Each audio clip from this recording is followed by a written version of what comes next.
तर मैत्रिणींनो, आपण आता गवारच्या भाजीला फोडणी दिलेली आहे. भाजी आता आपली शिजते आहे. आपण आधी गवार उकळून नाही घेतली, आपण आता डायरेक्ट या रस्स्यामध्ये सोडली. त्याच्यामुळे आता याच्यामध्ये ती छान शिजेल आणि ती चवदार होईल, कारण याच्यामध्ये मीठ मिरची उतरते. आता आपण करणार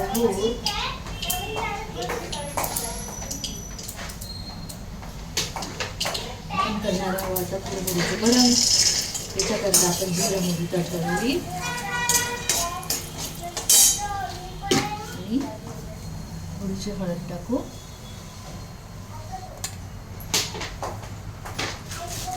ही कोथिंबीर आहे, त्याला आपण आता फोडणी देऊ.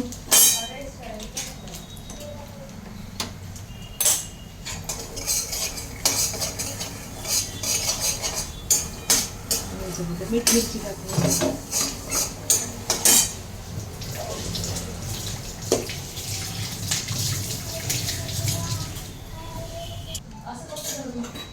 असं आपण या कुरमुऱ्याला फोडणी दिलेली आहे. त्याच्यामध्ये आपण मीठ टाकायचं आणि थोडीशी आवडीनुसार मिरची टाकायची.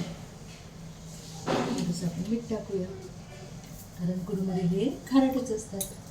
आणि त्याच्यामध्ये आपण टाकून थोडी लाल मिरची, ते अजून चवदार होतात. हळद तर टाकलेलीच आहे आपण. आता हे आपण चांगलं मिक्स करून देऊ आणि भांड्यामध्ये काढून घेऊ.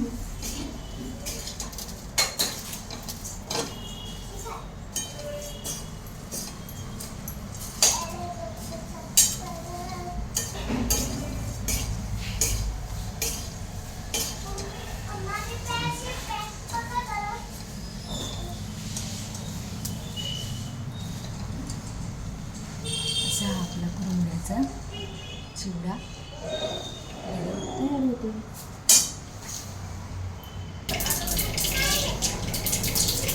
आता आपण तांदूळच्या भाजीला फोडणी देणार आहोत. ही आहे आपली तांदूळची भाजी.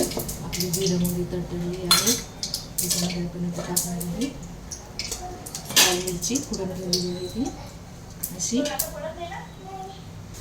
भाजी खूप टेस्टी लागते. मिरची फोडून केलेली भाजी. त्याच्यावर टाकणारे आपण कांदा,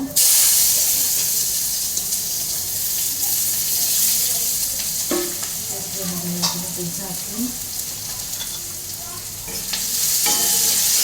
कांदे चांगले लावले देऊ.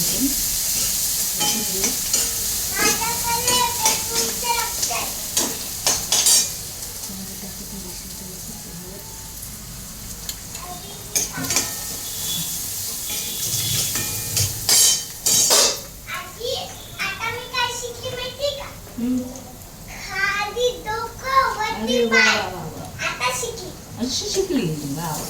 शीर्षासन केलं वेदश्री तू. शीर्षासन आवडते सगळं, आवडते. फक्त 2 मिनिट मी मदत पसारा झालाय ना. आवडते. पटापट भाजी टाकली.